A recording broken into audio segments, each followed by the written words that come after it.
Olá! Se o ser humano na morte volta ao pó, como é possível que haja a ressurreição dos mortos? Para responder essa questão, ou levantá-la, vamos ao texto de Eclesiastes, capítulo 3, versículo 20 e 21, diz assim: todos vão para o mesmo lugar, vieram todos do pó, e ao pó todos retornarão. Quem pode dizer se o fôlego do homem sobe às alturas e se o fôlego do animal desce para a terra? Bom, o escritor de Eclesiastes, o rei Salomão, já levanta a questão. E agora? Quem é que sabe se há vida após a morte e se o corpo torna a sua forma atômica anterior? Claro que a ciência, ela afirma a total nulidade do corpo após a sua decomposição. Agora, para Deus, que criou o absoluto, do absoluto nada, todas as coisas, a Bíblia diz que para este Deus, nada é impossível. Aliás, foi Jesus quem o disse. Lucas capítulo 1, versículo 37.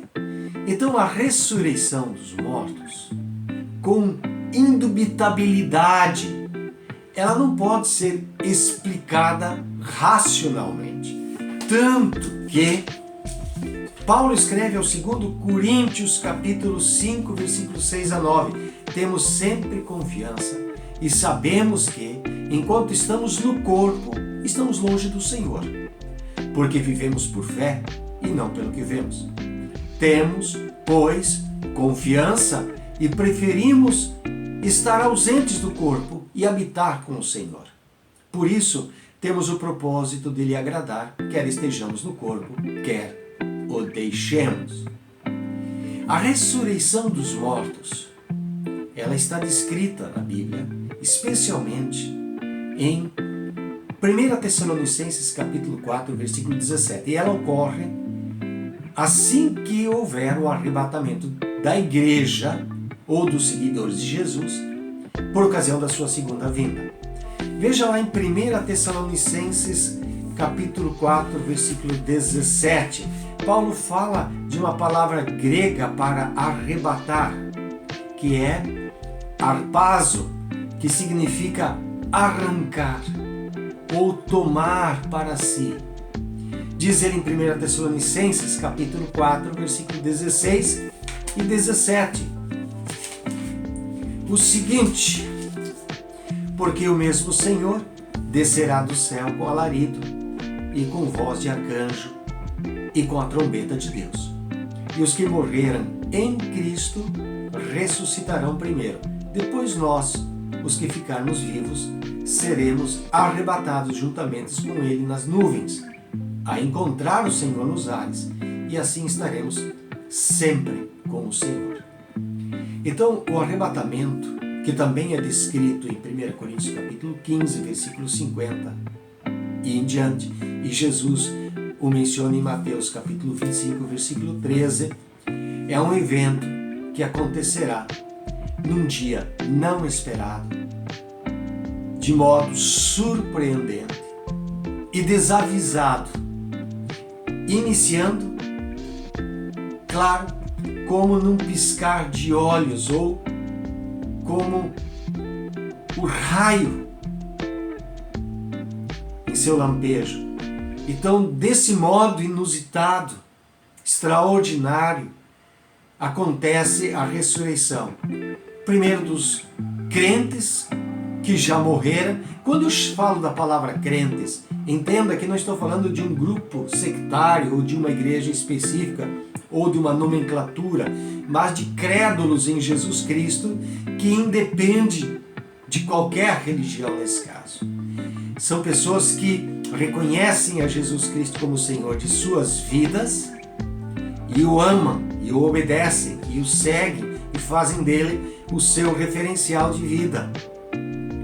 Então, eles que já morreram, serão ressuscitados e depois, em seguida, os vivos subirão para ter um encontro com Jesus, conduzido pelos anjos.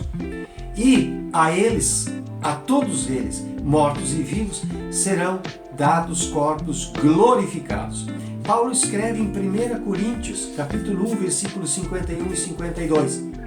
Eis aqui vos digo um mistério. Na verdade, nem todos dormiremos, mas todos seremos transformados, num momento, num abrir e fechar de olhos, ante a última trombeta. Porque a trombeta soará e os mortos ressuscitarão incorruptíveis e nós seremos transformados.